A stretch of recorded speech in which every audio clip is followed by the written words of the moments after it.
అన్న ఎన్ని సంవత్సరాల నుంచి ఆటో తోలుతున్నారు మీరు? 7 ఏళ్ళు అన్న. 7 ఏళ్ళు. ఎలా ఉంది ఆటో ఫీల్డ్? పర్లేదన్న, దేవుడిదయ. గడిచిన 2 నెలల్లో మాకు ఎటువంటి బాధ లేదు. ఉచిత బస్సులు పెట్టినా నిన్నటి నుంచి మా తాలకాలు కూడా బాగానే ఉన్నాయి. తాలకాలు ఇవ్వని ఎవరు రోడ్ల మీదకి ఇప్పుడు దాకా రాని పరిస్థితి. అది ఏంది మరి గడిచిన 5 సంవత్సరాలు ఎలా ఉంది మరి మీకు ఆటో ఫీల్డ్? గడిచిన 5 సంవత్సరాలు డీజిల్ పెరిగింది, రోడ్ ట్యాక్స్ పెరిగింది, పొల్యూషన్ పెరిగింది. ప్రతి ఒక్కటి మా మీదే ఛార్జ్ చేశాడు. మాకు తోలకాలు లేకపోయినసారి గడిచిన 5 ఏళ్ళలో బాగా నష్టపోయి ఉన్నాం. 2 బండ్లు ఉండాలి, ఒక బండి అమ్మేసుకున్నాం, ఒక బండి మీద ఇప్పుడు జీవనం సాగిస్తున్నాం.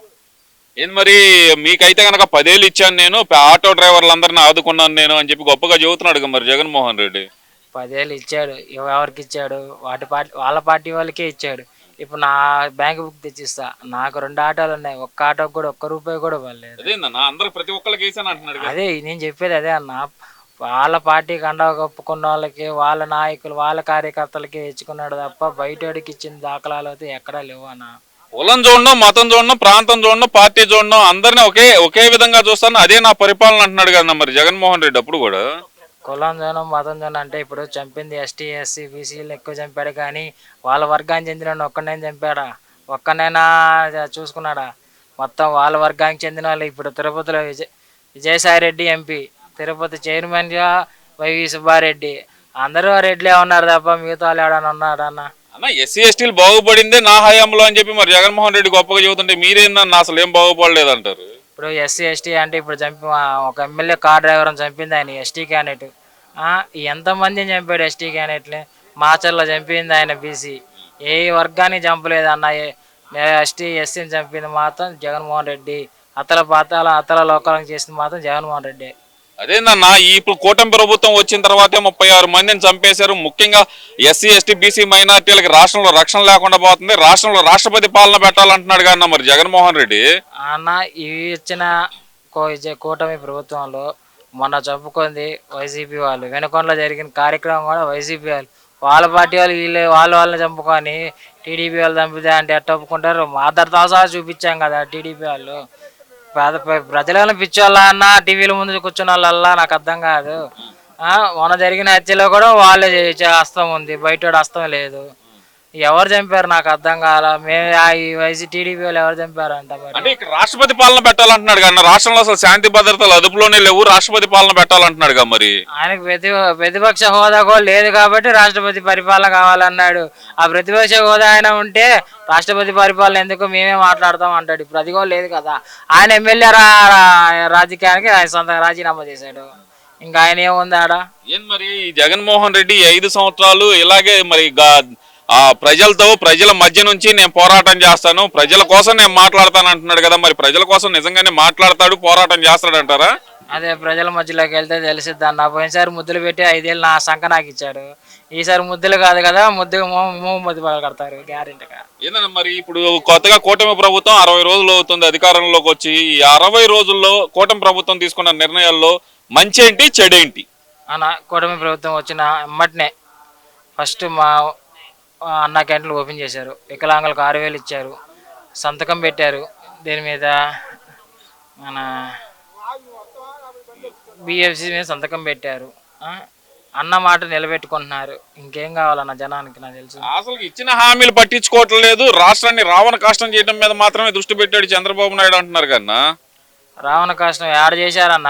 ప్రశాంతంగా ఇంటింటికి తిరిగి ముసలాళ్ళకి పింఛన్లు ఇవ్వట్లేదా? ఉచిత బస్సులు రాలేదా? ఉద్యోగాలకు నెలకి ఫస్ట్ తారీఖే జీతాలు పడుతున్నాయి కదా. ఇంకేం జరగట్లేదన్న. వాడు హయాంలో మా బ్రదర్ గవర్నమెంట్ ఎంప్లాయ్, శాలరీ వచ్చేకి 20వ తారీఖు నెలాఖరులో శాలరీ పడిద్దనా? ఏ ఎక్కిన కా నుంచి దిగిపోయేదాకా నెలాఖరులోనే శాలరీ పడి ఆ డప్పు తెచ్చుకొని ఇంట్లో గడుపుకునేవాడు. ఈరోజు ఫస్ట్ తారీఖే కరెక్ట్ టైంకి శాలరీస్ వస్తున్నాయని గర్వంగా చెప్పుకుంటున్నాడు.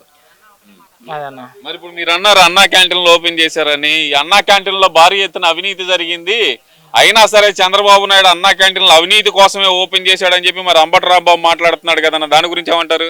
అంబటి రాంబాబు, సుకన్య వాళ్ళ గురించి మాట్లాడతాడు కానీ అన్నం పెట్టే గురించి ఎవడన్నా? ఉదయం టిఫిన్ పెడుతున్నాడు, మధ్యాహ్నం భోజనం పెడతారు, సాయంత్రం భోజనం. నేను ఉదయం టిఫిన్ తిన్నా, 2 ఇడ్లీ 5 రూపాయలు, 2 పూరి 5 రూపాయలు.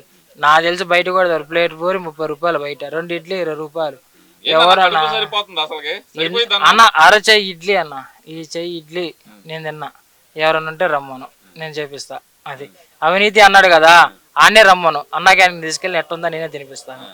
అది ఏదో పెట్టే 3 ఇడ్లీ గాని 3 పూరి గాని పెట్టే ఆ గుప్పెడు మెతుకులు గాని ఏం సరిపోతాయి అంటున్నాడు కదన్నా మరి. వాడు అవి కూడా పెట్టలేదు కదా, ఉన్న అన్నా క్యాంటీన్లు కూడా పీకాడు. వాడు అవి పెట్టడం కూడా చేత కాలేదు కదా, పెట్టేవాడిని కూడా జరగొట్టడం అంటే ఇదే. పోయినసారి 5 ఏళ్ళు ఆయన పెట్టాడా, పీకింది ఏం లేదు. ఉన్న క్యాంటీన్లు పడేసాడు, దాన్ని ఇప్పుడు రీమాలింగ్ చేయించుకొని ఆయన పెద్ద ఆయన ఏదో పేదలు తింటారు, ఆటో తోలుకునే వాళ్ళు ఉంటారు, ఊళ్ళు ప్రయాణం చేసి వచ్చే వాళ్ళు తిన్నారు. బస్ స్టాండింగ్ కాడ ఉంది, మార్కెట్లో ఉంది, పాత బస్ స్టాండింగ్ కాడ ఉంది. మాకు ప్రతి చోట కడుక్కుంది, ప్రతి పేదవాడు తినగలుగుతున్నాడు. ఇప్పుడు వాడు ఆయన పెట్టాడు ఈ 5 ఏళ్లలో ఒక్క మెతుకు. ఎస్సీ ఎస్టీ బీసీ అన్నాడు, మా బిడ్డ అన్నాడు కదా. ఏ ఒక్క బిడ్డకైనా ఒక ముద్ద అన్నం పెట్టగలరా? ఈ గడిచిన బటన్ నొక్కి డబ్బులు వేసాను అంటున్నాడు కదన్నా మీ అందరికి గట్టిగా. ఎక్కడ నొక్కాడు, ఎవరికి నొక్కాడు? బటన్ నొక్కినామంటే మా అకౌంట్లలో ఏం పడలేదు కదా, మా డబ్బులు మాకే ఇస్తున్నాగా. నువ్వేమి ఇచ్చాడు, జోబులోంచి తీసి అని ఇచ్చాడా? బటన్ నొక్కినామంటే ఎవరికి పడ్డాయి? వాళ్ళ కులానికే పడ్డాయి, వాళ్ళ వర్గానికే పడ్డాయి, వాళ్ళ నాయకులకి వాళ్ళ కార్యకర్తలకే పడ్డాయి. ఎవరికి పడ్డాయి అంటే అక్కడ ఆయన ఇప్పుడు మీరు అన్నారు. కానీ ఇప్పుడు జగన్మోహన్ రెడ్డి అంటుంది ఏంటంటే మళ్ళీ జగన్మోహన్ రెడ్డి అధికారంలోకి వచ్చినట్టయితే ఈ పాటికి ఆ అమ్మఒడి డబ్బులు వేసేవాడు, మళ్ళీ జగన్మోహన్ రెడ్డి అధికారంలోకి వచ్చినట్టయితే ఆటో డ్రైవర్లకు డబ్బులు వేసేవాడు, మళ్ళీ జగన్మోహన్ రెడ్డి అధికారంలోకి వచ్చినట్టయితే కనుక ఏది ఫీజు రియంబర్స్మెంట్ లో ఒక బకాయి పడేది. ఇవన్నీ ప్రజలు చర్చించుకుంటున్నారు. ఈ కూటమి ప్రభుత్వం అసలు ఏం చేయటం లేదు, అన్ని వ్యవస్థలను నాశనం చేస్తుంది అంటున్నాడు కదన్నా మరి. అన్న ఇప్పుడు దాకా ఈ జగన్మోహన్ రెడ్డి ఈ 5 ఏళ్ళు కానీ వచ్చుంటే ఆంధ్ర రాష్ట్రాన్ని అమ్మేసేవారు, మరో శ్రీలంక అయ్యేది. నేను గట్టిగా చెప్తున్నా కదా, ఒక మనిషి ఇంకో మనిషిని పిక్కు తినే రోజులు వచ్చాయి. అదృష్టం బాగుండి దేవుడి దయ కూటమి ప్రభుత్వం వచ్చి నమ్మటే ప్రతి ఒక్కటి అమలు జరుగుతున్నాయి.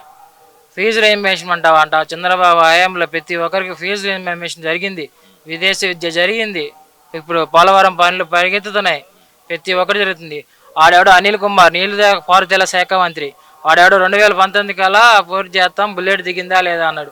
వాడి పనికి మాలాడు గెలనుకుండా గెలాల నాసాపేటలో రాజకీయ సన్యాసం చేస్తాను. ఈ రోజుకి లేదు. అదే రమ్మని ఎందుకు సేకరించకుండా మరి పోటీకి ఎందుకు దిగాడు? మరి సేకరించకుండా ఎదురుగా మరి లావకృష్ణదేవరాయలు దిగాడంట. అదే మరి ఇప్పుడు రాజకీయ సన్యాసం చేయడానికి చేత కాల. వాడెవడో కొడాలి నాని ఇంట్లో చంద్రబాబు బూట్లు ఇడుతా అన్నాడు, వాడు లేడు, పరారిలో ఉన్నారు ఎక్కడికక్కడ. ఇప్పుడు ఈ వైసీపీ నాయకులందరూ పారిపోవాల్సిన అవసరమే వచ్చింది. ఆ రోజు మైకు మందల విర్రవీగి మాట్లాడిన ప్రతి ఒక్కళ్ళు ఈ రోజు ఏమైపోయారంటారు? అసలు ఎందుకని అలా పారిపోవాల్సిన అవసరం ఏమొచ్చింది అంటారు వీళ్ళకి? విర్రవీగి నాయలందరూ ఎక్కువ మాట్లాడారు. ఒకటి, వాళ్ళు చేయలేదు చేతకాని పనులు, వాళ్ళు ఏం పనులు చేయలే ప్రజలకి. ఇప్పుడు ఎలా తిరగబడతారా, ఈ 5 ఏళ్లలో మనం తిన్న అవినీతి బయటపడిద్దా అన్న పక్షాన భయపడి పారిపోతున్నారన్న. దొరుకుతారంటారా మరి? వీళ్ళందరినీ పట్టుకోగల సామర్థ్యం చంద్రబాబు నాయుడు గారికి ఉందంటారా? ఒకరు కాదన్న, అక్కడ 3 ఉన్నారు. అక్కడ సెంట్రల్ ఉంది, స్టేట్ ఉంది, అడ్డం వస్తే పవన్ కళ్యాణ్ ఉన్నాడు. వెనక ముందు ఆలోచించరు, ఏడున్నా లాక్కొస్తారు. మా లోకేష్ అన్న అన్నాడుగా ఎర్ర బుక్ అని. అదే రెడ్ బుక్ రాజ్యాంగమే నడుస్తుంది రాష్ట్రంలో, అంబేద్కర్ రాజ్యాంగం నడవట్లేదు అంటున్నారు కన్నా. రెడ్ బుక్ రాజ్యాంగం ఎవరికి? భయపడే వ్యక్తులకి. నేను తప్పు చేయకుండా నేను తప్పు చేసేసాను వాయిస్తున్నారు. వాళ్ళకి తప్పు చేయకుండా ఉంటే నిలబడు, ప్రజల ముందే తప్పు చేయలేదని నిర్దాక్షణ చెప్పు. చేత కాకుండా పారిపోతే ఏమంటారు అన్నదాన్ని రెడ్ బుక్లో ఎక్కిస్తారు. ఇప్పుడు తప్పు చేశారు కాబట్టి అన్న లోకేష్ అన్న అనింది. తప్పు చేయకుండా ఆయన ఏమో అనలేదుగా. మీరు చేసిన తప్పులు ఆయన రెడ్ బుక్లో రాశాడు, ప్రజల ముందు నెరవేరుస్తున్నాడు. మీరు భయపడి మీరు పారిపోయేదానికి మీరు చేసిన తప్పులకే కదా ఆ రెడ్ బుక్లో రాసి చూపించింది. రోజా మీద కూడా కేసు నమోదైందంట, వచ్చిందంట రోజా అసలు ఆంధ్రప్రదేశ్. రోజా ఈ చుట్టుపక్కల కూడా రాదు. ఆంధ్రప్రదేశ్ నగిరి ప్రజలు తరిం కొట్టారు. అసలు పద్ధతిగా మాట్లాడినా ఈ రోజు అమెరికాలో లంగా వేసుకో, లంగా అదే ఏమంటారు డ్రెస్ వేసుకొని తిరుగుతుంది, రోడ్డు బిగినీ డ్రెస్ వేసుకొని అది అమెరికాలో తిరుగుతుంది. ఆమె పద్ధతి గురించి మాట్లాడేది ఏందన్నా మరి? ఈ మధ్యకాలంలో వైసీపీ నాయకులు ఎవరు నోరు తెరవట్లేదు ఎందుకని గట్టిగా? మరి గతంలో మాట్లాడిన నాయకులు కూడా చంద్రబాబు నాయుడు గారు, పవన్ కళ్యాణ్ గారు, లోకేష్ గారు అంటూ గారు ఎందుకు వచ్చిందంటారు మళ్ళీ చివర? తప్పు చేశారన్న, గట్టిగా మాట్లాడితే ఆ తప్పులు ఏడ బయట పెడతారు. అందుకు వాళ్ళకి మర్యాద ఇవ్వదు, మనకు మర్యాద ఇరు. మనం ఎట్టైనా మర్యాద ఇలా, ఇప్పుడు మర్యాద ఇవ్వకపోతే మా తాట తీస్తారు అన్న భయం వాళ్ళకి పడిపోయింది. అది అన్న. ఓకే, మళ్ళీ నేను వస్తానంటున్నాడు కదా జగన్మోహన్ రెడ్డి 2029లో వస్తాడంటారా? ఎక్కడికన్నా వచ్చేది ఈసారి వస్తే మా చెంచలు కూడా జైలుకి పంపిస్తారు జగన్. అది కన్ఫామ్. అది ఎవరు వచ్చినా సరే రాకపోయినా సరే మేము ఆటో వాళ్ళు నేనే చేస్తున్నాక నా ఆటో ఎక్కించుకొని పోయి నేనే చెంచలు కూడా జైలు చంపేస్తా. అది. Okay brother, thank you.